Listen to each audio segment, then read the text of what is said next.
So thank you ever so much for joining. Great to see so many of you in the room. Just a couple of things. Firstly, we are going to leave a fair amount of time at the end for a Q&A. So if there's something that you hear in the next hour or so that you want to challenge or you'd like to question or talk about, then please feel free. We'll have microphones at the end and hopefully about half an hour to continue the discussion together. The other thing I'd say, that basically the objective of today is to try and improve the relationship that we have as DSPs with our RMC clients and vice versa. So if everybody in the room leaves today with one idea that they think will improve that relationship, then I think we've been successful. That's the objective, so let's see how we get on. So first of all, introductions. I'm Alistair, work for Pack&Pex in the UK, and our panel, if I start with you, Diana, are going to introduce themselves. Hi, everyone. I'm Diana Melbourn, and I'm with IOR Global Services, and I'm the Director of Global Client Solutions, and I oversee IOR's client base, and I oversee our sales and marketing team. Hi, I'm Susan Farrell, and I'm with Serva, and I manage the supply chain management team, and some also managing like client RFPs and client implementations as well too. Hi, I'm Stephan Compain from Luxrelo in Luxembourg, and currently running the company. Hi everyone, Miriam Duignan from Cornerstone Relocation Group, and I'm responsible for global supply chain and global operations for the company. Hi, Ben Meacham, BGRS, Senior Manager of our Supplier Networks function here in EMEA. Lovely to see you all. I can't really see anything at all with these lights. Yeah, right? Not just responsible for supplier selection and performance, but also development, implementations, and client-specific solutions and innovations. Hi, everyone. I'm William Titus from Relo Japan, not originally from Japan, but have lived there nearly half my life. I oversee our operations in Tokyo, both DS and immigration, and I'm also the office DJ. Excellent. The one request I get is no singing along. Absolutely right. I think we got used to singing along during the working from home thing, but. So in terms of the agenda, I'd say the panel has been set and we've agreed who's going to be speaking today for quite a while. The agenda has changed a lot because it seems like everything in the world is changing all the time. So we've had a set idea of what we thought we were going to speak about, and then we've decided to update it and change it to make it as current and topical as possible. So the first question I'm going to ask is, it's already been mentioned before, there is a kind of elephant in the room right now where there's been a huge acquisition and two of the largest companies in our industry have joined forces. So to put two people on the spot, just to ask for their feedback, Susan and Ben work for Serva and BGRS respectively. So guys, do you want to just tell us a little bit or how much you can tell us about the deal and what may have changed so far? Yeah, sure. So, I mean, we're seeking consolidation throughout, all industries, and relocation is no different. I mean, it's a way for companies to grow quickly, increase their global footprint quickly. And then for us within, the supply chain, it gives us the opportunity for, increased economies of scale, larger buying power. But in the immediate future for this current merger that is happening, there's not much that we know. Just from previous experience, this is my second, acquisition merger, and it takes time. I mean, it's going to take time for both organizations to dig deep, look at the processes, look at the scope of work, look at systems, of course, look at the supply chain. So in the immediate future, you're not going to see any changes. If you have a contract, respectively, with Serva or with BGRS, that's going to continue. So there's nothing to really worry about in the immediate future. Yeah, just to, I guess, to add to that, there isn't much information that we can share. Not much that I think would be appropriate for this forum either anyway. What I would ask, and I know there is a lot of anxiety amongst the networks, as soon as we can communicate anything, we absolutely will do, just to reassure anyone out there that has some concerns.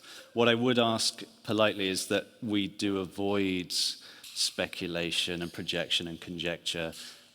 We have seen thought pieces out there. I think it's just safe for everyone and much more, I guess, appropriate if we just stick to the facts. And as soon as we have them, we will share them with you all. Great, thank you very much. And I guess with that in mind, there isn't a huge amount we can say about this current acquisition, but William mentioned recently that you've been through this, right? You've worked with RMCs separately who have then merged, and it might be worth just sharing some of your experience, maybe without naming names. Without naming names, although I'm sure that many of you have been through the same experience, I just want to say I know that people get a little bit anxious whenever a merger happens, but we've always seen it as a very positive opportunity. I think there's very little disruption to the actual supply chain, the business that you have, and there are quite often opportunities to share in new business opportunities. And build new relationships. So I think, nothing to worry about. Try to approach things positively. And, if you've been through it as an organization, then share that. Share that with the partners that you work with, because it is something that you can collaborate on. Great, thank you. So I think, so the short answer is business as usual for the time being, in a nutshell. And again, we discussed this together as a group. We all kind of understand the relationship an RMC has with the DSP. Everyone talks about the fact that it should be a partnership. I think another word used was it's a symbiotic relationship. We both need one another, but I'd be quite interested to understand the reality of that. So, Diana, to you again, maybe without naming names, so you can if you like. Talk us through the best relationship you have with an RMC and why it's so good. Yeah, I'd say that, some of the greatest relationships we have with RMCs, it all boils down to trust. But of course, trust takes time, and building that trust is key. And I think, if I could give feedback to RMCs, look to your DSPs as your local experts and learn from them. And we don't expect you in your role to know everything. So the best working relationships are when you are actually asking us the questions, what's going on in your market? What do the rental ranges look like? What do school visits look like now with, the COVID, the pandemic? I mean, all of our jobs have been more complex than ever. And I think that we just need to lean on each other for more support and to, just really strengthen that partnership and, build that trust as foundation. Okay, great. And to you, Stephan, who's your favorite RMC? Without naming names. I think what is really important is the word partnership, and sometimes I see that it's not the case. We are more considered as suppliers than partners. At the end, we are here to serve the end customer, and we are all in the same boat. And sometimes I think that it might be the fault on both sides: lack of communication, wrong instructions, wrong expectation. And I think, on a regular basis, you onboard a new customer, go to your DSP, explain how it works, what are the requirements. But on the other hand, when you onboard a new DSP, explain how you are working and what you expect from this new DSP.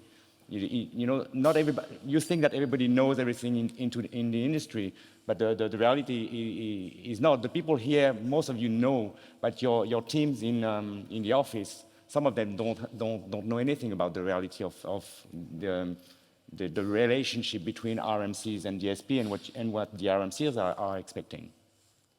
Excellent. Okay, and Susan, to you. So looking at it from the other perspective. I mean, for me... Who's your favorite DSP? Sorry. So for me, honestly, it's communication, mutual trust, and also mutual respect.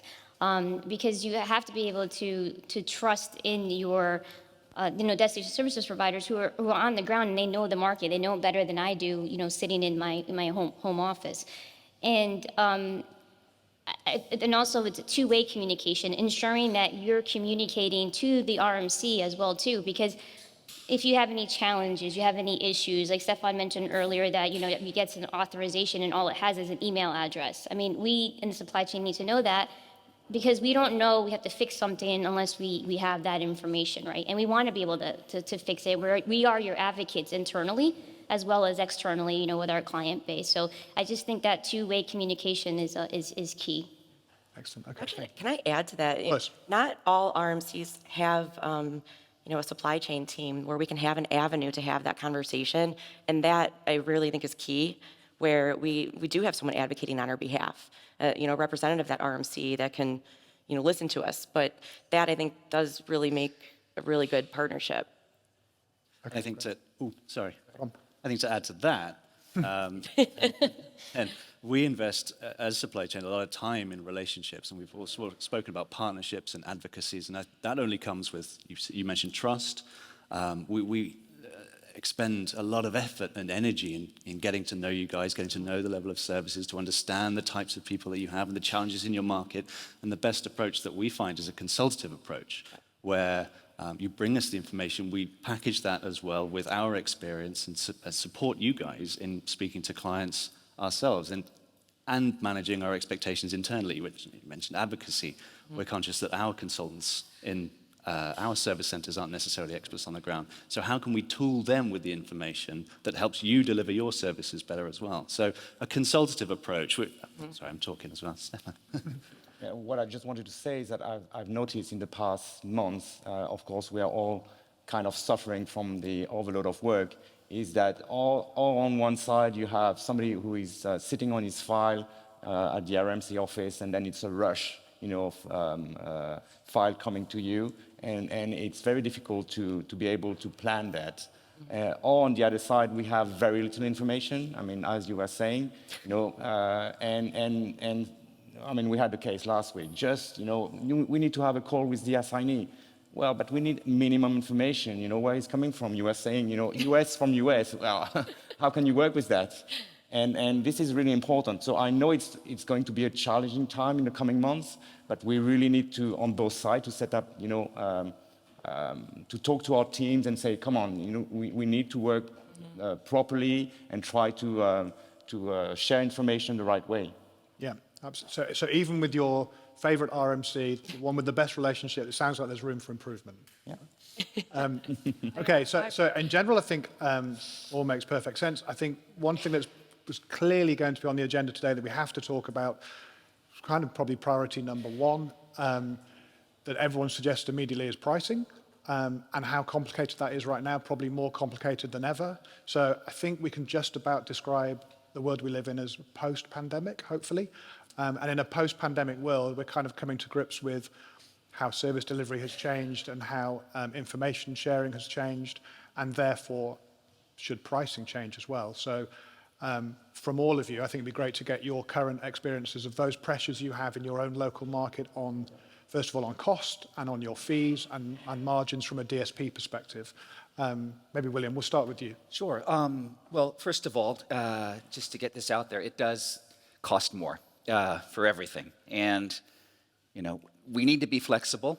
As DSPs, we can't afford to absorb every new cost that we come across. But I think a lot of companies out there assume that this is maybe a temporary phenomenon, that the amount of time it takes to complete a program is temporary. It's due to COVID. It's due to the travel issues that we're all experiencing. It's due to this, that, and the other thing. But I think a lot of the changes that we've seen, a lot of the new costs that we've seen emerging are here to stay. And we need to develop a flexible approach to pricing that's not just, well, it's going to be more. It's going to be twice as much. Yep. And I think the cases that we've had that have worked best have been like a core flex approach to the pricing. You have a core set of services that have to be delivered at a certain rate, and then you have a flexible component to it. Yep. But I think we also need to address the service scopes. In Asia, we're experiencing probably even more strain on the housing market than we've seen in other regions. And we've just flat out asked everyone for a 3-day home finding program. It's not possible to have a 1-day home finding or a half day. Okay. And you're successful with 3 days? We're generally successful, and not everyone is willing to authorize that. But I think if you set the bar high, this is a core component, and it makes it clear. So, and the same to you, Diana. So I know you'll be facing the same challenges, right, on rising costs and pressure on fees. Tell us a little bit more about how that works in America. Yeah, I mean, it's across the U.S., across Canada, and we're experiencing it. And you feel bad for these local consultants because it's really just out of our hands. We can't go build a house for someone. It's just we're just asking people to increase their budgets. But even with pricing structure, just like what you said. I mean, I think it's here to stay that there's just more and more administrative work going into this, more research. People are outbidding each other for the same little property that I would never live in, but there's nothing available. So, got to manage expectations. And it's really interesting that you do the minimum of 3 days. Kind of want to take note and bring that back. What we're seeing, though, unfortunately, is like a one-day bundle. So, here's one day. Can you do school search, settling in, home finding, and maybe departures when they are ready to move out? And you're just like, you see this, and you're like, and oh, by the way, they have 5 dogs. And you're like, okay, it's just like set up for failure. And you're like, oh my gosh. I think we all you hit on this, William, is the flexibility.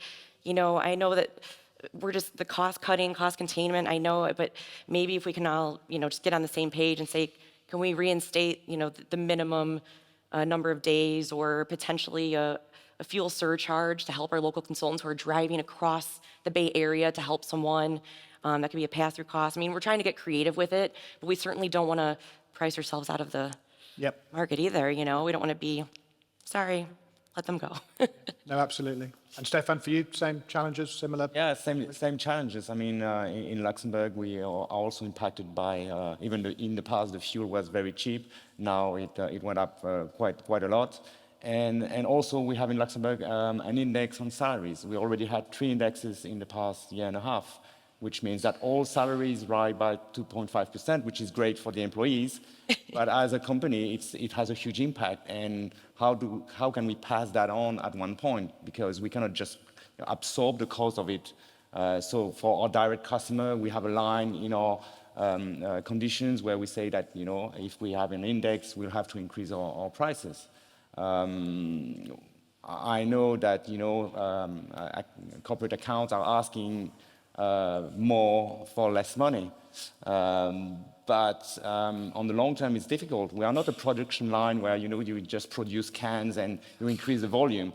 We need to hire new freelancers. We need to hire on-the-road consultants, and they can only absorb a certain number of home search per day. And sometimes, it's only one customer. They cannot do 2 customers in a day. And at one point, the RMCs also have to acknowledge that everywhere the prices are and the account that the prices are going up. How we address that? I think it's both discussions, and that maybe more information coming out of our market towards the RMC, saying, okay, this is the new reality as from now. Can we work on it? Okay, and I guess this is nothing new, right? We've had this conversation about pricing for as long as I can remember. It just feels like it's heightened now. It's been exacerbated to a point where, almost to a breaking point, where the cost of everything is going up, and we need to have that conversation. So for the 3 of you, the RMC representatives, I know this isn't new to you, but is it communicated in the correct way from your supplier network? You're shaking your head already, Miriam. So, Sorry. If it's not communicated in the right way, then can you explain a little bit about how it's happening and how you would like it to happen? Oh, yes, it is.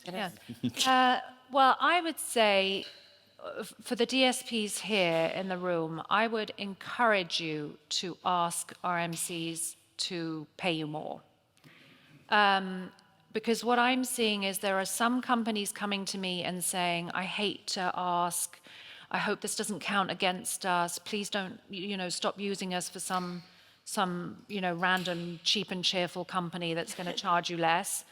Because I think all of you need to be consistent and admit that you need to charge more, because you are going to have to pay your staff more, the costs are increasing. It is easier for us as procurement, supply manager people to have fixed prices that go up rather than adding on receipts for fuel and adding on bits and bobs. Just increase your hourly rate, increase your daily rate, and then the 3-day package if that's what you're doing. And we then go to our clients if we need to and tell them that prices are going up all over the place and that they will see a little spike in prices. Some of our clients, and it's the same with most RMCs, not every client has built into their contract with an RMC that we need to tell them every time prices go up by whatever amount. They trust us to manage their money correctly and manage prices correctly. And I think as RMCs, the responsibility on us is to be respectful and to be paying you properly, because if we don't pay you enough, you're going to have to cut corners, and then you're not going to be able to give good service to the employees. So it's in everybody's interest that you tell us what you need to charge to make a decent income, to be able to keep your best people and keep the show on the road, and not start to think, okay, if I can just spend a few hours less with everybody, then I might just break even. And we don't want that, because it does have an impact on the most important service of on the ground. And I would also say, just going back to the previous conversation about who are the best DSPs to work with, and you hear this all the time, it's partnership, it's communication, but specifically the best DSPs to work with are the ones that communicate things clearly and consistently. So if you come to me and say, I need to increase my prices by 20% because things just got really expensive, it's not very helpful. But if you come to your client and you say, okay, the Bay Area is a good example.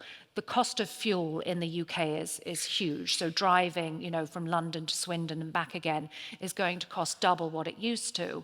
A lot of consultants have gone, during the pandemic, you're going to have to hire new ones. When you hire new staff, there's always inevitably a bump in salaries to get the best people. So you've got to pay people more, you've got to pay more to drive people around, and explain why your costs are going up. It may seem obvious to you, but when we get it as supply chain managers, we then forward it to the account manager who's responsible for that client, and we can't have to explain it for you, because then it looks like we are your representative and not the client's representative in their best interest.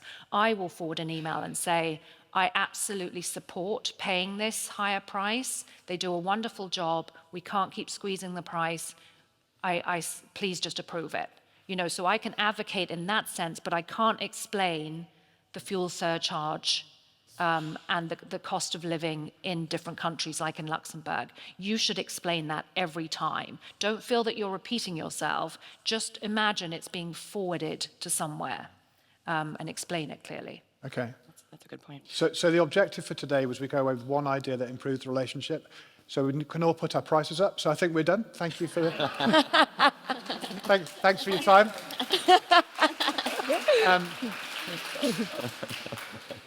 Susan, to your point, would you agree? Can we put prices up with you as well? I don't know. I mean, this is the challenge. I mean, we get a lot of pressure from our clients. I mean, especially if you look at the European and Asia Pacific region, they're always looking, how can I get this for less, right? And in a lot of our contracts, again, in the European and Asia Pacific region, the pricing is in the contract. And sometimes it's fixed for a certain period of time. And so if pricing does go up, because we're seeing this around the world, I mean, inflation, the cost of staff, the cost of gas, it's adding, cost to all of our daily lives, and it's also adding the cost to deliver the services. So to Miriam's point is, if you are being challenged, because what I don't want to happen is I don't want you to cut corners. We need to make sure the employees have a good customer experience, and if you're cutting corners, then it's just going to become an escalation. And so you need to provide us that detail, because if we have that detail, we can then communicate that internally to our sales staff, our account management team, and then even externally if we're involved, in a client implementation, if we see costs, going up. So it's just the key. It's just the detail is the key. It's not enough to say, we need to raise our rates by 15%. Well, why? So that's the critical piece. The part I think that we're missing here, though, is it's all fab and well and good talking about possible price increases and what we need to do to get to that point. But ultimately, we still have to go to the client. And you mentioned that fees now are in contracts. We're seeing procurement getting much more involved in discussions, and perhaps on some instances clashing with mobility and what their expectations of service delivery should be and at what cost. So even with the most structured and diligent pricing analyses, we're still seeing clients say, what else have you got? Or this isn't good enough. Not every client, absolutely not. Some are very partnering, some are very understanding, but that's still the variable that we can't control, right? Which is why we need as much information, as much clarity and consistency from you, to Miriam's point, as possible. We're seeing increase costs fixed, as you mentioned, for 3-5 years. We're being asked for 3-5 years. We're pushing back on that where we can. Right. And in some instances, the client is still saying, okay, well, we'll go elsewhere. We don't want to do that with our partners. We're talking about partnership. We're talking about investing in relationships. We want open and transparent conversations with you guys about what you need to deliver your services.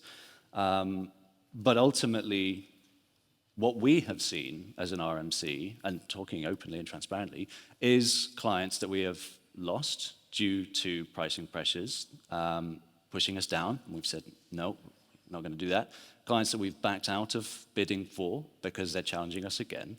So we do try to consistently protect the integrity of the network and the services that you are delivering. But I guess to wrap up, Alistair, sorry, the point that Miriam made, we need the data, we need the information so that we can inform ourselves better, but also tool you up with the information that you need to make the decisions that are in the best interests of your businesses as well. Excellent. So to that point, I think I would feel slightly more confident having a conversation about increasing pricing as an existing supplier with a good track record and good service scores. Maybe less so during an RFP process when you're trying to win business for the first time and saying my fees are high because of these costs, where I think, and I'm presuming it's the same in your organizations as well. I know you're not business development, you're supply chain, but I'm presuming your sales guys are under pressure to win business and are going to sometimes struggle to justify higher fees. So do you have those conversations internally? Are you representing us in a sales process as well as an account management process? We certainly are. Well, at BGRS, we certainly are as a supply chain function, not only involved in the implementations, we have a dedicated implementation function, but we're also present and active in client bids at both writing and best and finals and discussions. So we're engaged at a client level. We're also engaged in sort of setting those expectations with our internal stakeholders on the messages that they need to speak to clients about in their bids. And it's not just new bids, but current populations as well. So there's a lot of work being done currently to set expectations around not just the market pressures that everyone is going under, but to sort of set the stage to talk a little bit about the challenges that all of our partners are facing with the cost of living, the cost of service delivery. So we are presenting all of that to senior leadership, to senior stakeholders, packaging it up with your support partnership. Right. Would you agree, Stephan? Go on. Can maybe I ask a question to the RMCs? Do you see a real trend of pressure from the accounts to go down on pricing more and more? This is one part, and the other part with this consolidation going on in the market, will it have a reverse effect with less play on the market on the mid and long term? I mean, I think with with the consolidation, I mean, like I mentioned earlier, I mean, economies of scale, right? So if you have more volume, then hopefully you get, better pricing. I mean, that, with that. But I mean, but then you're going to end up getting more volume if you are preferred for that, for that RMC. But we do get pressure still today. I mean, when, mentioned earlier that procurement is involved. So sometimes, honestly, during the client RFP, it's a numbers game, right? So you have to fill in pricing, and they're looking at it just at the numbers. Like they're not looking at, BGRS does this, Serva does that. They're not looking at you at that, even though you do a whole written RFP, they're looking at the pricing. And they sometimes come back and say, you need to come down, like 10%.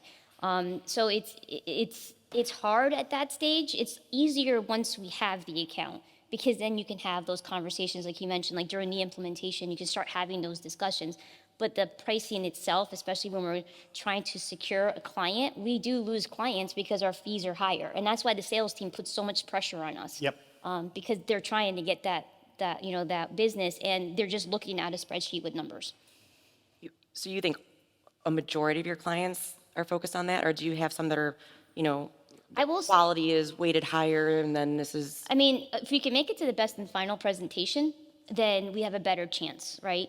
But with a lot of clients, though, that do have procurement, I mean, they're the ones making the decision. A lot of times, the HR folks or the global mobility folks we work with, we're not part of the sourcing. Yeah, okay.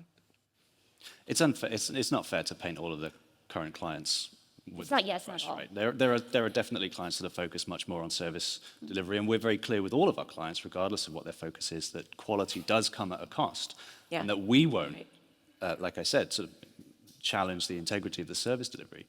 But there are definitely clients that I think certainly some people in this room would scream out about, that are focused much more on the bottom line. And with certainly the pandemic and the crisis in Ukraine and Russia right now, procurement growing in the market, there's a lot of focus on the bottom line. Yeah. Maybe you should send them first, having a bad experience with relocation, Yes. and they might change their mind. Yeah.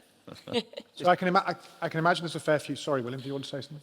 Oh, I'll just add one quick thing to the discussion about pricing. I think there's a lot of focus on lower daily rates and more competitive sort of bundled packages, but we do have ad hoc services, right? We do have a daily rate. We do have an hourly rate. Yeah. For a reason, and use it. It might seem like too much trouble to go back each time to the RMC, to the consultant, to ask for additional authorization. But if you don't ask, you don't get it. Exactly. We've had a lot of success with COVID, with the situation in Ukraine. There's a lot of sort of improvising that goes on. There's a lot of information that's provided. We do presentations. There's all kinds of additional layers in the immigration process, all these complexities. You can charge for that. A lot of clients will be receptive if you're getting the job done, if you're finding solutions. Yeah. So I would say It worked for keep free pushing for- at the hourly rate. Yeah. It's my favorite. Absolutely. I think, Miriam, you shared some feedback in one of our discussions on your thoughts on an hourly fee, and you getting involved in some client discussions along those lines. Yes, I think it's quite compelling for a client. There are some companies out there who will say, we're the only ones that will charge an hourly rate instead of a 3-day package. And of course, all of you, every DSP works out what to charge based on how many hours are in a day and what you need to make per day. I mean, it's consulting, it's services. So I would say just to be conscious of that sales pitch that is out there, that we're going to save you loads of money because we only charge by the hour. And then I have asked the question, well, what is the average number of hours that you're delivering for the average employee who is relocating? And the answer is 3 days. Yeah. So, okay, the bill, is exactly the same, actually a little bit more because the hourly rate is higher.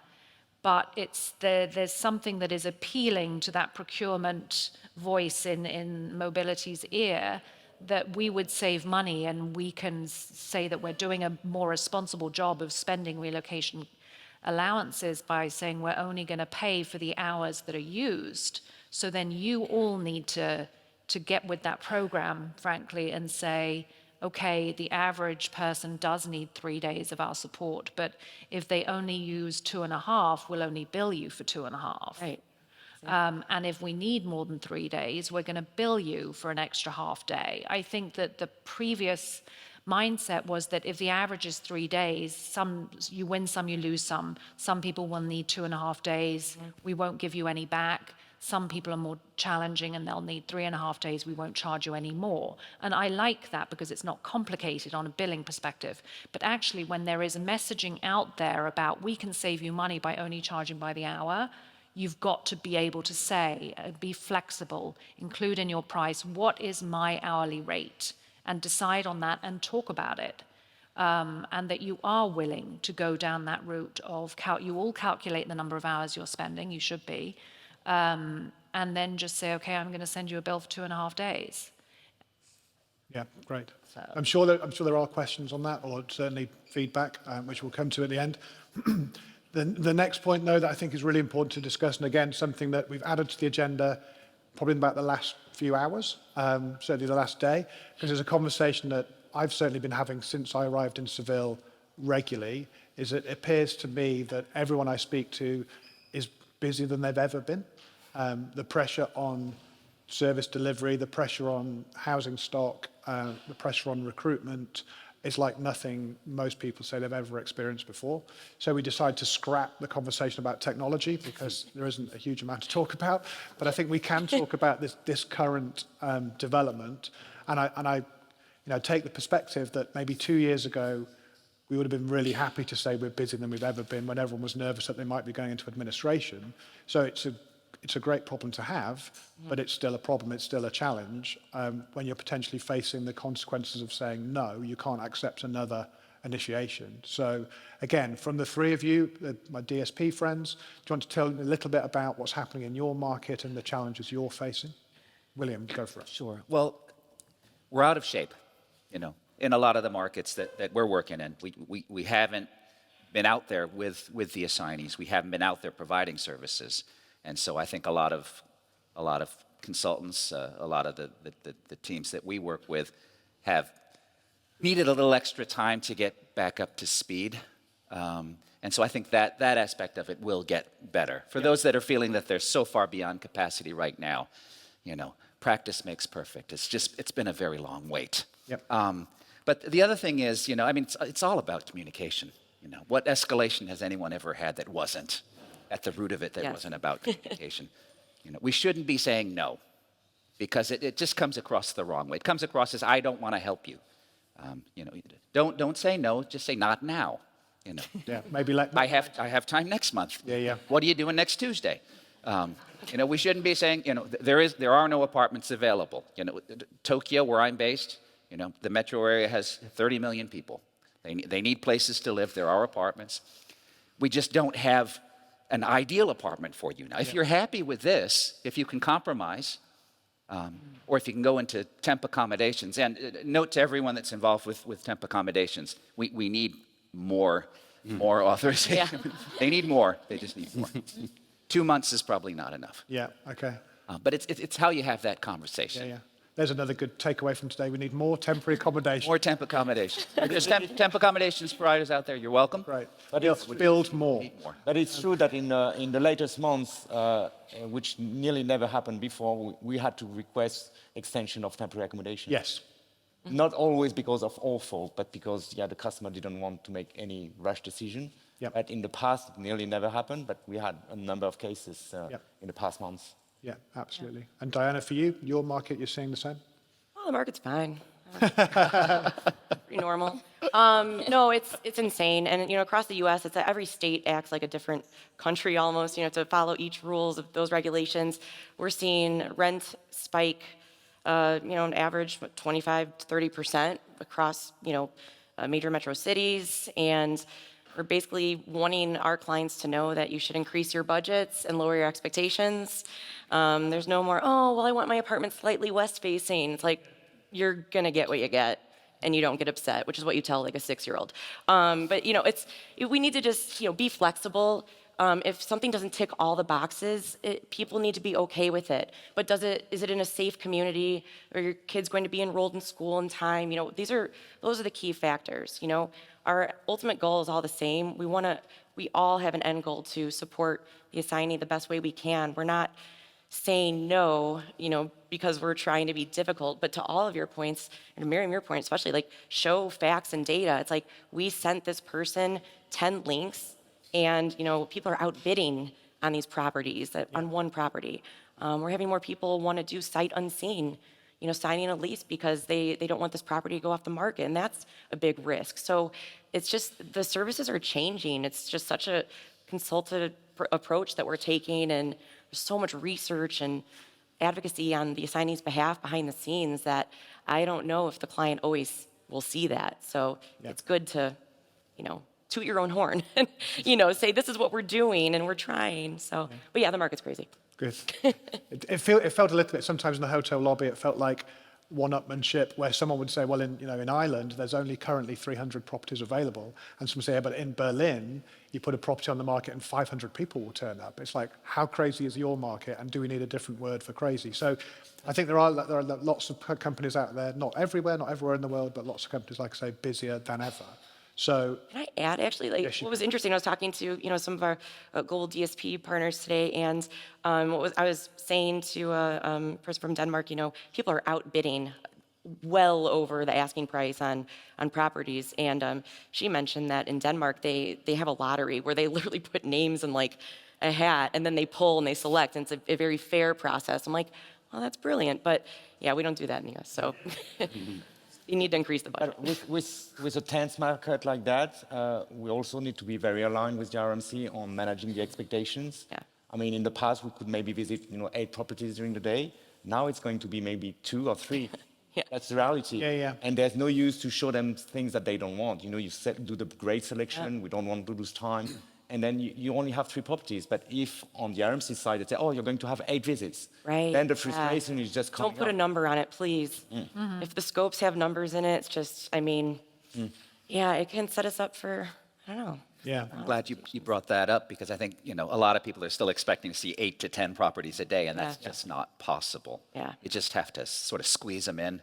Wherever you have a slot available, wherever there's something that looks good, it comes up. Or put more disclaimers on it. This is subject to change. It might be more, it might be less. I mean, Yeah. And people have to be fast. yeah. I mean, in Luxembourg, within, we finish the day, we want to have the answer the next day with choice number 1, 2, yeah. 3. Otherwise, it's gone. Yeah, we say if you want to sleep on it, you won't sleep in it. Yeah. You need to make a quick decision. So I like that. I love it. Great phrase. And this doesn't feel like anything particularly new. It's not something that's never happened before, right? We've talked about pressure on pricing forever, and we've talked about managing expectations forever, but it does feel different right now. It does feel like everything is kind of turned up to 11.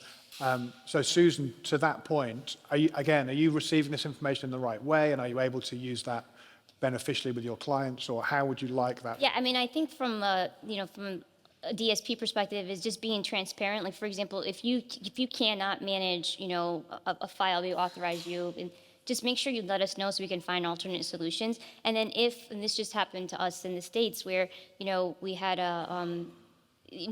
some of the markets are just really, really booming right now, and we had to reallocate some of the suppliers because it's just not one or can handle it, right? So it's just again about being honest and letting us know, and then also providing us that information that, for example, we could only show maybe 1 property or 2 properties because we'll trickle that information down internally, and we to get down to the consultant level so they can set that expectation right at the onset to hopefully make your jobs easier because they've already heard it from the consultant and then they're going to hear it from you, right? Yeah.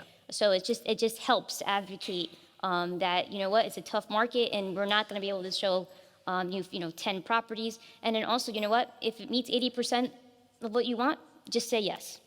Don't wait. And do you feel like that information goes up the chain enough? So if you're giving that to an account manager, the account manager may be then passing that on to their client. Is that going to the mobility department and ultimately to the people who are managing those moves, or do you think there are blockages sometimes? Well, from my side, they are, because we actually, whenever you all send us communications, which you've all been fantastic, especially during COVID, we share all that information internally. We do blast updates that we send to everyone, sales, account management, operations teams, even our global advisory team as well too. So we do share that information internally so that they have that information in their hand. And then, for example, if we know that there's a market that's really hot and we know that there's specific clients that are moving people to this market, I actually sometimes reach out directly to the account manager and say, hey, did you see the email we sent about the update, just to make sure that they are aware of it and can communicate it down to their clients. Okay. And the same for you, Miriam. Are you receiving information in the way you would like? Yeah, a lot of you are sending newsletters and updates and with great information in it. But I do think it needs to come with every email you send to the consultant, because they're the ones talking to the employee. So in terms of setting expectations and not being faced with an angry person who's going to complain, I think it needs to be a standard, almost like a caveat that you put on emails to our consultants who are speaking to the relocating employee, explaining it. So just copy paste, just include it. Decide on your script about your market, because when you say, well, this is a very difficult market, unfortunately they're not going to be able to find you a house, you might get a choice of 1, or when the DSPs themselves have to communicate that, the employee gets disgruntled and they complain and they don't relay the information that this is a general market trend, and we end up with employees complaining and then clients saying to me, get another DSP. If these people can't find houses, find someone who can. So you need to make it clear that this is a market environment, not that you just can't be bothered anymore, or you just don't want to show houses anymore. You know, it's just, you have to really be careful about making sure it's in writing, making sure it's clear. Yes, we send the general updates to our account managers, and they do a great job of sharing them with clients, but it needs to be repeated over and over again. Like a caveat language, but do it in a positive way, obviously. I mean, it's not always easy to be positive about. There's only one kind of crappy apartment on the market, but, but pay someone to do the marketing spin on that. And, but to set expectations, we have employees who relocated before. I think that's always something to bear in mind. If you've got a repeat expat in your hands, they went to, Frankfurt 10 years ago and they got shown 12 properties, and, they were allowed to take their time making the perfect selection for the perfect house, and now they're going to see one and they'll be lucky if they get it. They will think, well, gosh, the service has really gone downhill. So we just need to explain them out. And also, another request from me is the generalizations also just don't work. So we are working with every country in the world that people relocate to for multiple clients all over the place. And we, have a small supply chain team.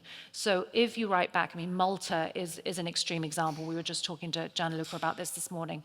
So we do cost estimates for our clients. Those cost estimates were probably last updated in 2019. And now, the cost estimate says your rent is going to be $2,000 a month for a one-bedroom apartment, and you get there and they say, actually, it's $4,000 a month. And you say, well, sorry, the rent's doubled. And everyone's like, what? How? Why? So I think when you're explaining something that's really different and really challenging now, imagine me at my desk or a client director at their desk and just say, why? Just why has it gone up double? Betting companies have moved in there because of the low tax, and so the rental market is flooded. Right. Loads of people are moving there now from Russia because it's easy to get visas and nationality there. So the landlords have upped their prices. Also in Malta, they include utilities in the rental price. The price of heating has gone up hugely. So they have to increase the rent because they're including the water and the utilities in that. So tell me why. I can then forward that to the client director, use that in an email to the employee so they can explain it to the employee.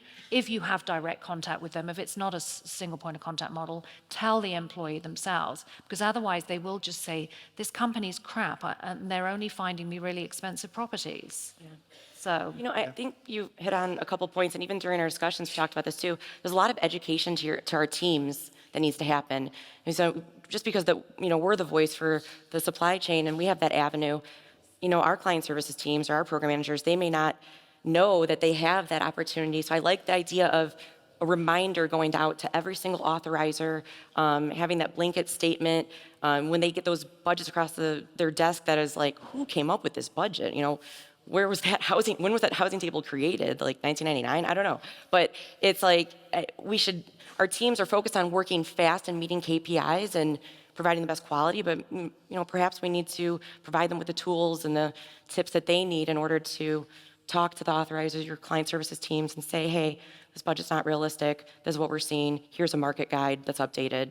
Can you share this? Well, but what I've seen also is that sometimes there's a discussion with the assignee and the file coordinator from the RMC before the file is sent to us. And then, of course, they are providing information that is completely incorrect of the market. And a lot of them... Send us updated information and we'll share it. Yeah. But yeah, but you were saying, repeat it. But the problem is that they don't even ask. Right. And it's an issue for us because then we start the assignment, the research with a frustrated assignee. Right. And I think that sometimes also I have the impression that the file coordinators at the RMC, they don't know the job of the on-the-road consultant. And I don't know, maybe there is something to be done on that. Yeah, I think training We're and doing something about that. Glad you mentioned it. Because we've had this discussion, Dom and I spoke about it relatively recently. We are going to put some additional training together You're all going to be involved, so you know. Too I bad. think there's a fair should have shut up. there is a fair amount, I think, of help Have a we ton of can free time. provide by just illustrating the relationship between the two different organisations and how we can work together.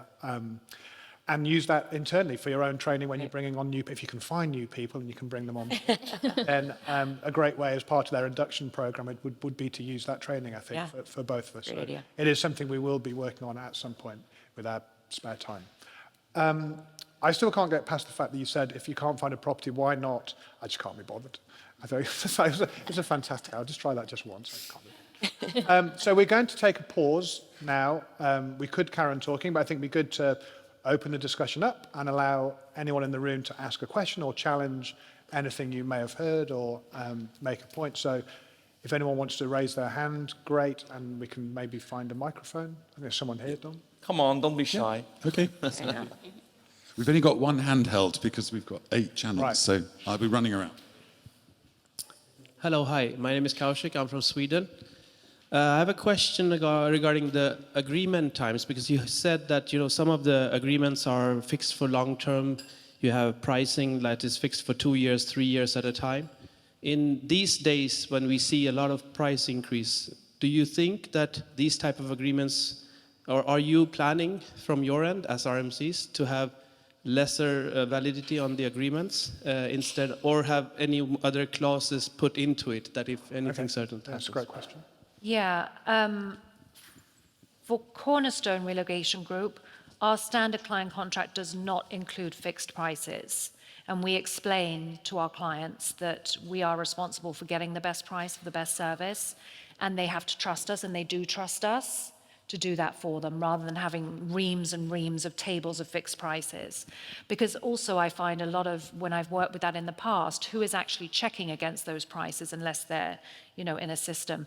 We do have some clients who agree to that, but then they will have a clause added that says, if prices increase significantly, you need to tell us in writing and give us notice about that, which I think is a good alternative to having fixed pricing tables, that you can have that clause added. So that's what we're doing to manage it. Right. Same from a supplier contract perspective for BGRS. For fixed fees in client contracts, this is a relatively new to us phenomena. Whether or not it continues, we'll wait and see. Suggests that with the increased involvement of procurement, it's maybe something that we will see. But what we are doing is making sure that our business development teams are talking about the challenges with that approach and perhaps offering solutions that mitigate the need or the desire for the client to put fixed fees in contracts, and the benefits that actually fluctuating fees or additional opportunities might bring to them. Okay. Yeah. Nothing else. Do we have another question? Yes, you mentioned giving instructions to the DSP about what you want and everything, and I see that when we receive requests from the RMC, very often it's like everything is covered and it's contradictory, so it's sure that if there's a problem, the umbrella is open.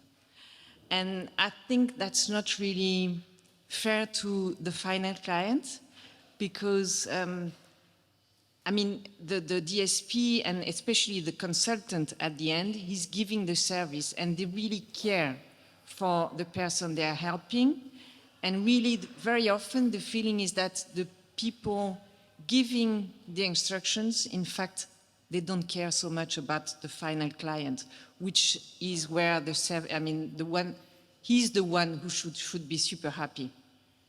And I think maybe if the RMC could change things in their processes, that would be great. And maybe ask us, do you think we can write this, or can we give that type of instructions, or, so just that we could be working together and not, maybe as, it's not against each other, because at the end, we want to help the client, but we don't feel the help from the top. Okay. Does anybody want to add on? I mean, I don't, that's not the intention of RMC. I mean, because we do care about the end client, because that is who's paying our bills, right? So we want to make sure that the employee is happy, but ultimately the client is happy. So that's what, as I mentioned earlier, if you are having challenges, right? Because we don't see it at a file level unless something is escalated to us, right? So, and we will go in and research if someone escalates it to us and you tell us that we are not getting the information that we need, or we were authorized for X and we just can't deliver it. You need to come back to the supply chain team again, so we can advocate internally for you.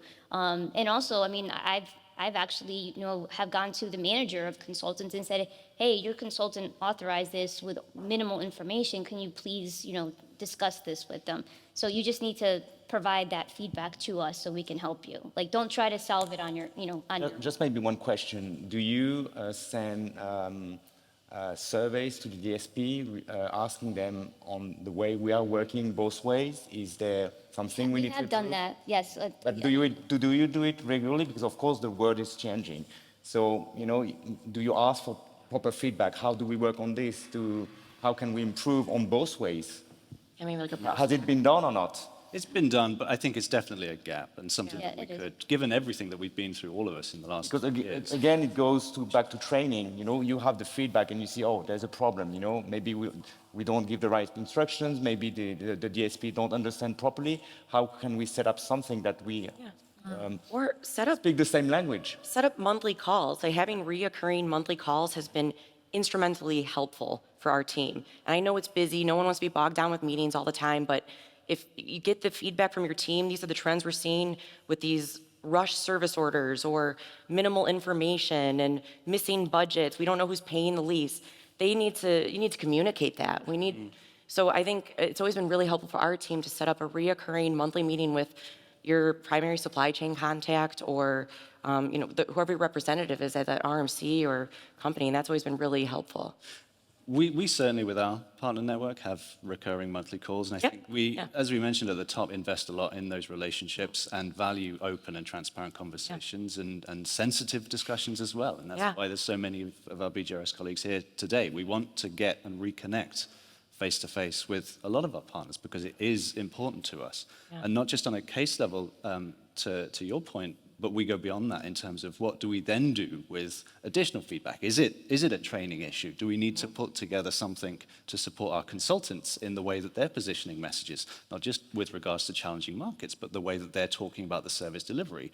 And if there are trends in particular consultants, particular teams, is it a cultural fit? Do we need to look at speaking to the managers, the directors, and talking about how they might be more appropriately suited to another team? Or how can we support as a supply chain function? But it all goes back to that open and transparent conversation. Right. Yeah. And the consultative approach as well that we were talking Absolutely. Yeah, I think bring that feedback to people. Don't be afraid to speak up. Otherwise, they're not going to hear that, or they may even say, "Oh, we've heard this in other markets too."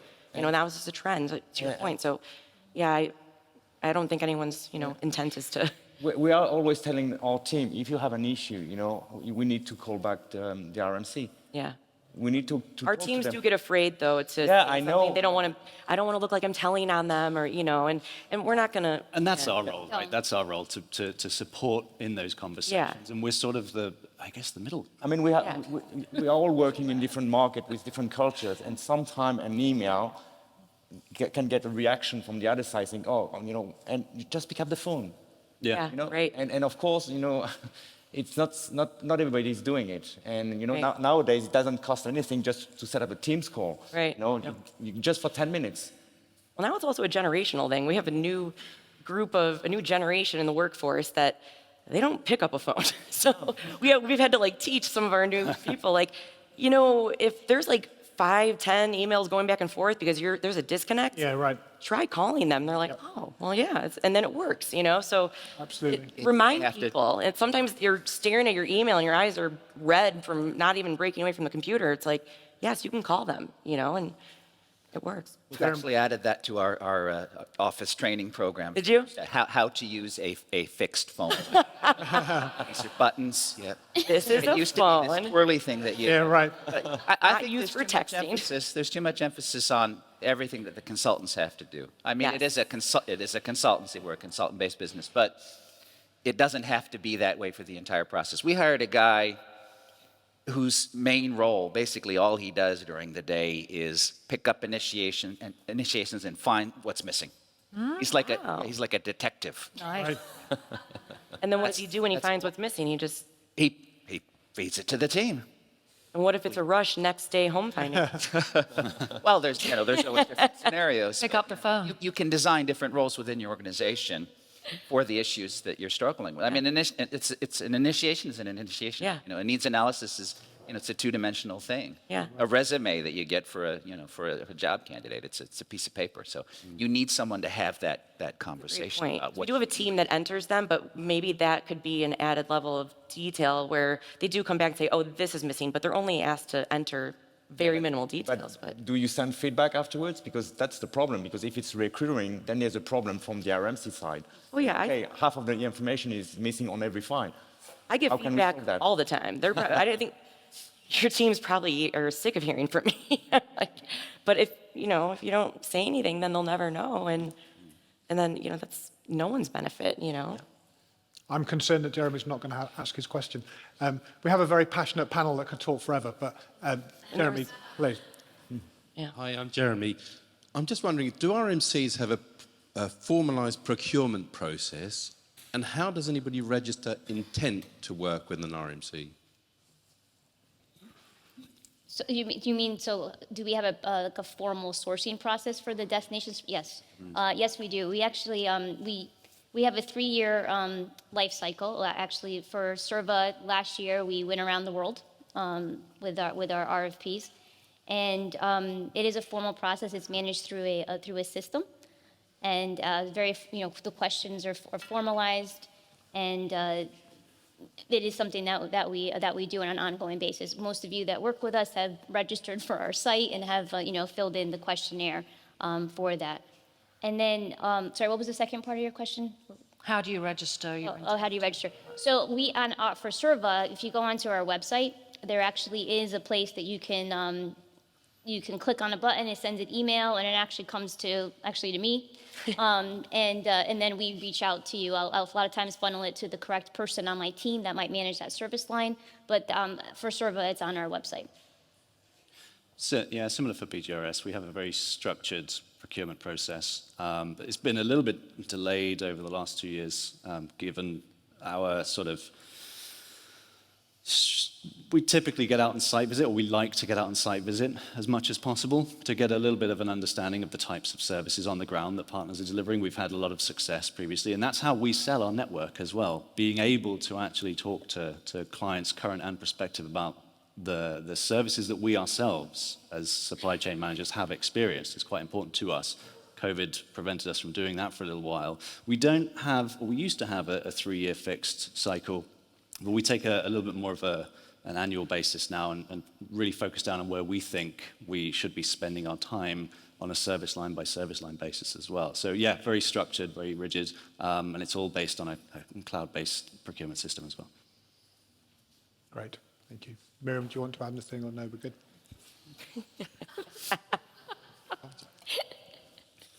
Hi.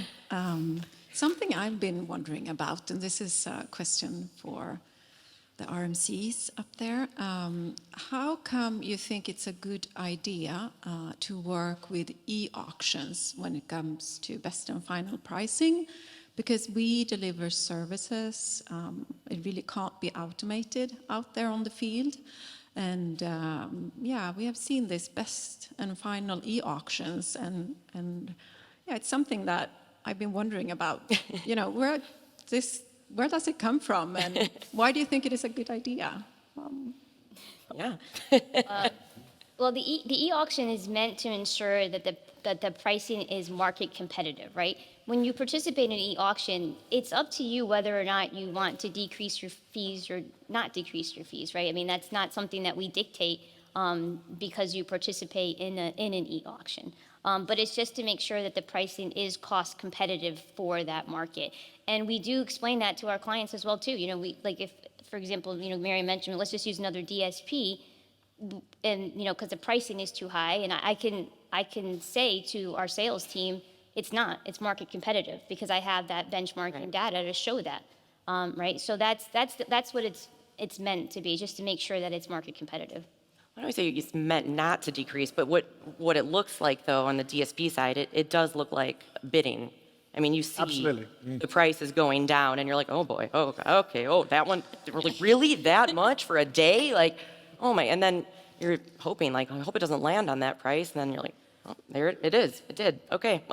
So it's good to hear that there's the potential to raise the prices now. Well, yeah, and it's not just, I mean, like at least at Serva, we're not selecting our supplier partners 100% based on pricing. I mean, it's a holistic approach. It's the questionnaire, it's the best and final, and then then pricing does play a role, but it's not 100% like that we're going to get the cheapest because you get what you pay for. Right. So that, that's not 100%, but it's just really just to ensure that it's in line with the market. But don't you think it's a risk?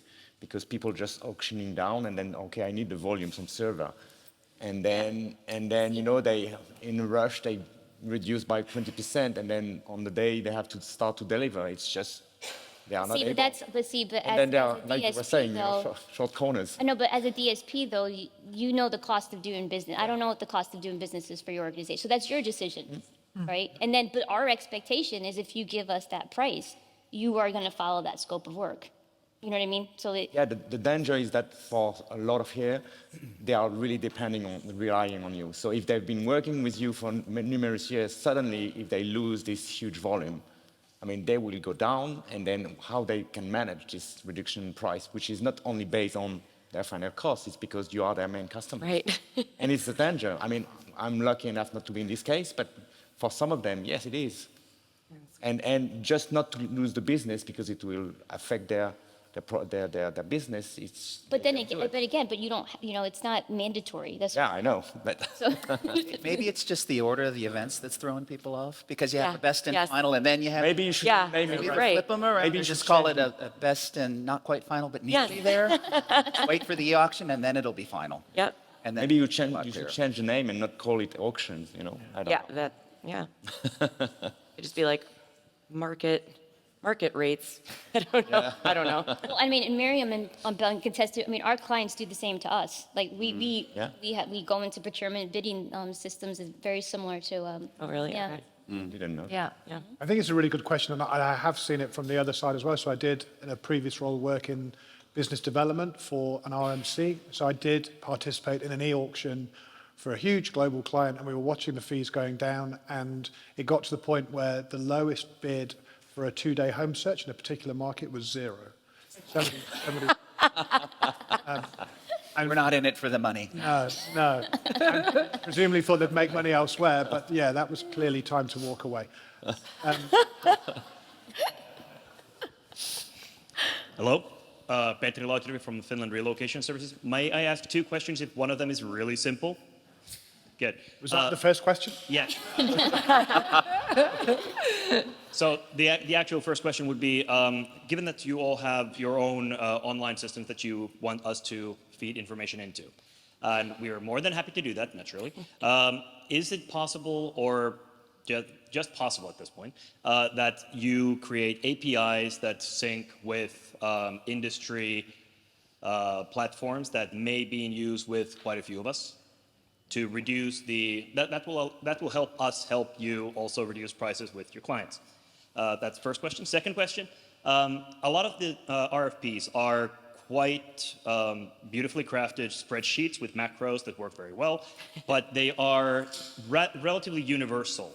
And when there's a lot of differences in markets, such as I've been listening to the woes of the real estate markets in the United States, in Japan. We don't quite have the situation that bad in Finland, fortunately. Send more customers our way. They'll find houses. Would it be possible to include in the future a free field of DSP suggestion of this is all great and good and this is how we would do this, but we have a alternate, in our opinion, with the market knowledge, a better way of producing these services for your clients, and here's how. Okay. Susan, do you want to talk about APIs? Yes, sure. So we are working on APIs. I'm actually working on those projects myself. We are working on the first DSP one at the moment. So they are coming. The thing with APIs, and actually until I got involved, I didn't realize how intensively detailed it was. I mean, you're literally reviewing every field in the system. And then takes a lot of time on both sides. It takes a lot of time from the RMC side, then also on the supplier side. And the testing piece of it as well, too. We rolled out one, recently. It took us almost a year, and we're at the final stages of testing because you want to make sure that works. So it takes a lot of time and also a lot of investment on both sides. But it is something that we are working on because at the end of the day, it will make it easier for you, but it also make it easier for us as the RMC as well too, because we have SLAs that tie to a lot of the data in the system. Yeah. So, we're live with some APIs on key service lines, and we're looking at ways to expand that and leverage current APIs so that they benefit everyone in the network. So to your short question, the short answer is yeah. Yeah. Yeah. I would say, I don't know if you've been to any of these sessions before, in previous years or previous conferences, we have had this conversation before. We always talk about progress. I just feel like it's quite slow progress. Because we're all having the same conversation on a regular basis, but we will get there at some point. I would add on to his question, the second question about the RFPs, and I think you give those beautifully crafted Excel sheets a little too much credit. I don't quite have that experience with RFPs, but I do take it upon myself to manipulate it entirely. I add a column, I make notes, I say where things are not possible, what is possible. I have no clue if that's allowed. So my question in turn is that okay? Because I basically change everything and I'm like, here's the RFP now, Yeah. It's okay. As long as it's not going into a system that will just, the extra columns won't go into the system if it's got pre-filled fields. But if it's just an Excel sheet going back to someone, absolutely. Because you could tell, I mean, some of them are clearly just passed over from the corporation, but they don't know much about the business where, or the services don't exist, I don't know. But, and then some come over really nice and they do have a feedback column and what are some, considerations for this service right now. That's always really helpful too. We do the same with client bids as well. And to your point on if there's a way that you can offer solutions or services that are more efficient for the client, they send us these horrible spreadsheets as well, and then we tailor them with what we think is the most appropriate solution for them. So it's never a simple sort of putting number in a box or checking something. We try and find the most appropriate solution for them. With our partner RFPs, we actually do have, we don't send out spreadsheets, but we do have free text box and scenario-based questions as well that gives you the opportunity to say what you would do in this, I think it's like 3 or 4 different types of scenarios. So you get the chance to say, in this type of instance, blah, blah, blah, versus this, or we think you should do this. Right. Do we have other questions? One more. This is Michelle, Copenhagen Relocations. And this is a question for all of you. Do you have rush fees? If you do you use them? If you don't, why not? Okay. Can I answer? I don't know. I'll answer one because we used to, for our standard contract, we used to have rush fees that we would apply, and then we have some RMCs where we have the ability to, but unfortunately with some of the larger clients, we don't have that built into our contracts, and it's, at this time, I would love to revisit that, and so we do have rush fees and we do implement it when they are in the contract. And again, there's some hesitation with the team, like, is this going to turn away the business? And it's like, this is just doing business. They're paying for services. This is, if they want to find someone else that can do it, the next day service delivery, then they can do that. But we don't want to, we have to cover our overhead. We have to pay our local consultants to, if we find someone to do that. But I don't know everyone else. We don't apply a rush fee, but that's a good idea. I make a note when I come back to the office. Minimum 3 days and rush fees. That's what we're sorry, RMCs. No, it's not really common, and it's not really common in our market either. Yeah. But thank you for the idea. I'm going to take that back. Any others, Tom?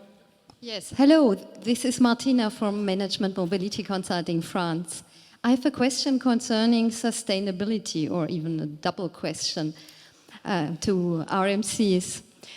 I imagine that most of your clients are very large multinational corporations, and all of them have There are CSR and sustainability departments with a lot of staff.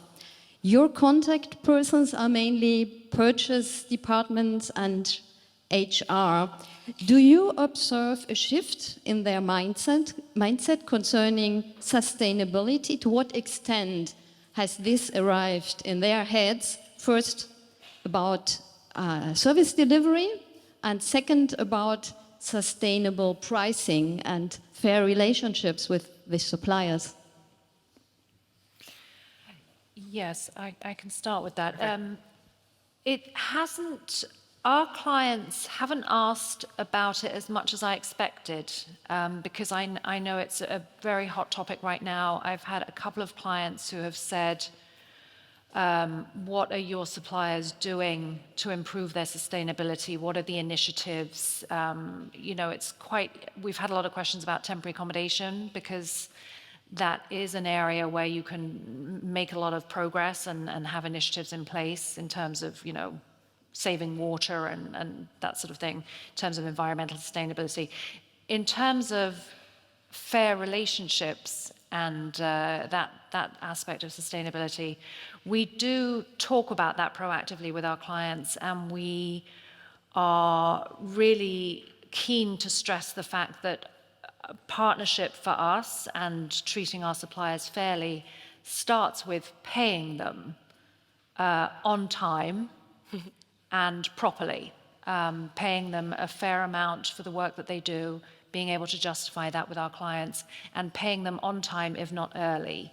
And I think that that's very important when a lot of DSPs, especially running very small businesses, and you need to be able to pay your staff and pay your overheads. And I know there are a lot of companies out there who do not pay on time, and it's a great source of upset. And I think that that's a key part, that responsibilities that RMCs have to our suppliers. I think with current client portfolio, it depends on the client. Some are much more engaged than others. We do have, as BGRS, have ongoing initiatives and future initiatives that we're very excited about to the sustainability initiatives. We are seeing it more in the bids that we participate in at a procurement level as well. And some of the best and finals that I've been over the last couple of months, there have been dedicated sections on sustainability. With regards to sustainable relationships, very much like Miriam said, we're talking about the challenges that everyone's faced over the last couple of years, the importance of cash flow, holding clients to account as well, and pointing to the ongoing issues, if there are any, with regards to payment delays, and challenging them on their processes also. Great, thank you. I think we probably have time for one more question.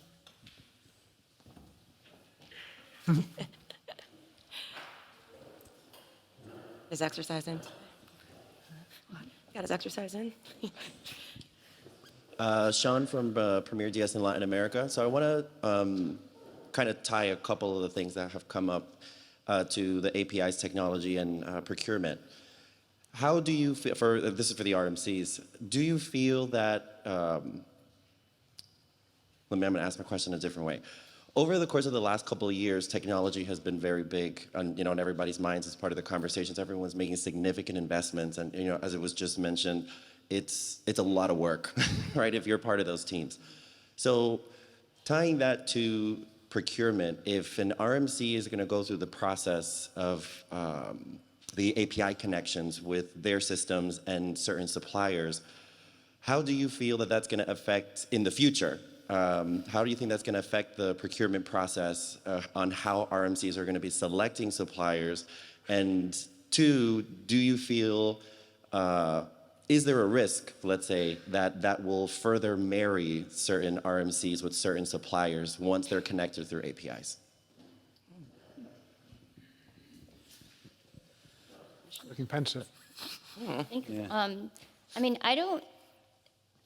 even today, technology does play a role in the procurement process, right? I mean, when we look at a supplier, do they have an internal CRM system where they manage, the files, so you can get reporting and the status of moves.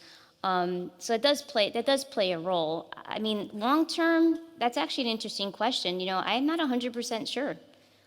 Because Miriam, I think we will always have small DSPs, and there's certain markets where the volume is just not, it's not ever going to be large. I mean, maybe I'm wrong, but so I don't think we would automatically knock them out because they can't do an API, because it does take significant investment, right? And a lot of the smaller DSPs, they don't have the funds in order to be able to do that. So long term, I'm not 100% sure, but I mean, I don't think I would want to knock out a DSP because they, especially for lower volume locations, because they couldn't do an API.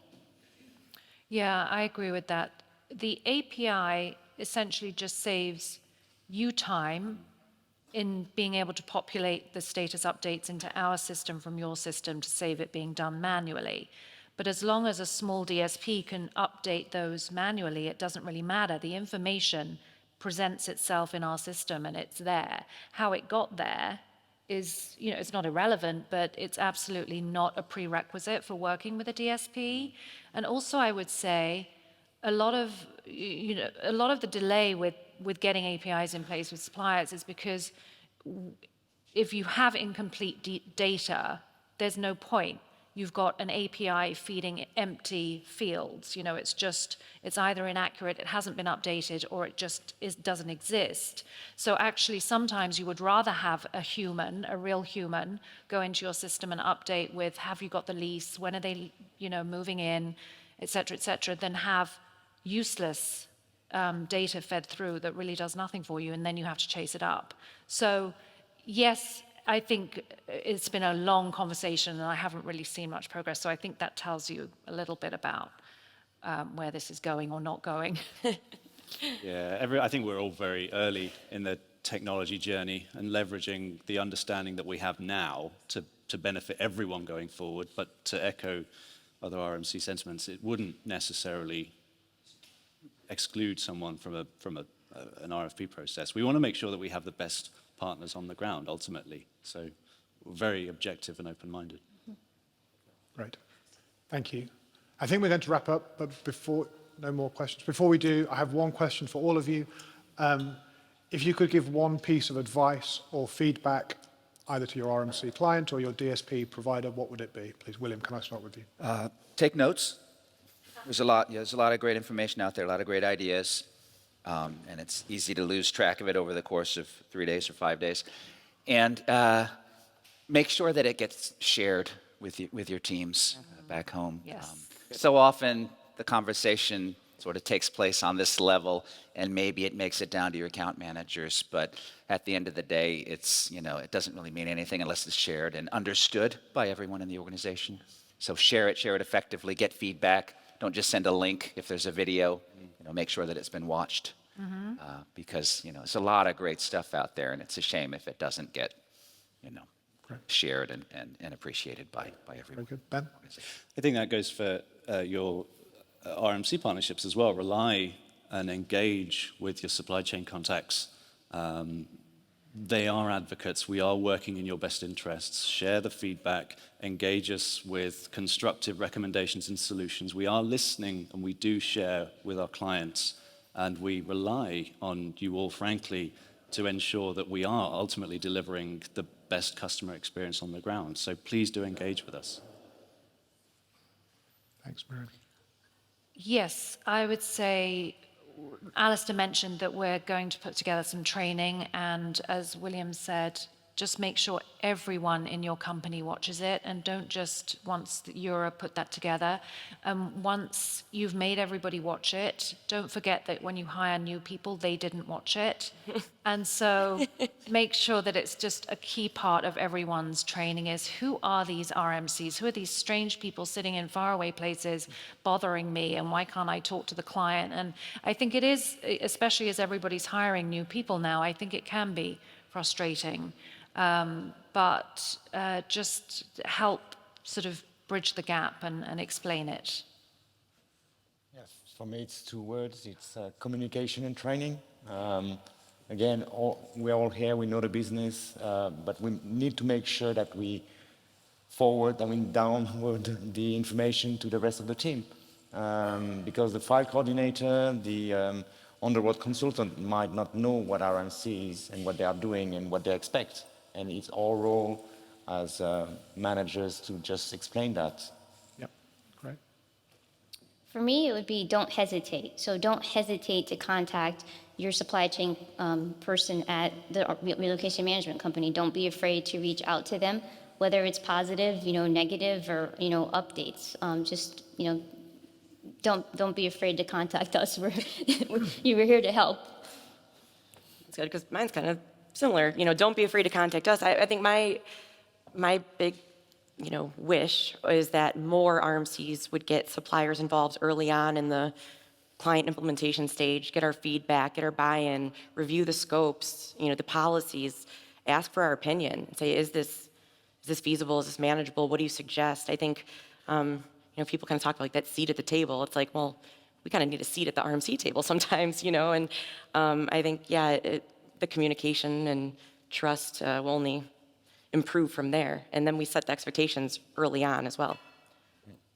Great, thank you. Could I just add one more thing? I see the big red 4 here, so I won't go too long. But I did want to, given that this is the first opportunity that we have had as an RMC to sit in front of all of you and to meet with so many of you in 2.5 years, almost, 3 years since the last Euro conference, I just wanted to say just thank you for all of your patience, support, all of the information that you have been sharing with us throughout the pandemic, throughout the recent crises in Ukraine and in Russia as well. And globally, actually, we have everything that you have shared has gone in front of clients, certainly from a BGRS perspective. We're tooling them with everything they need to make strategic decisions that we hope to benefit you as well with. So the more information that we get helps build the strategies that we share back with you guys. And I did just want to say thank you for all of your efforts and time and patience over the last 2 years. Yeah.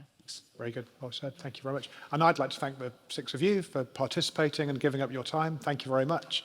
I'd say, just to finish off, if you weren't at this session in Edinburgh, ask someone that was. They've got a lot to tell you. And if you were there, I think you'll probably agree that the relationship between RMCs and DSPs has evolved a lot for the better. And I think we're at a point where it actually genuinely is a partnership. So thank you very much. Thank you. Everyone.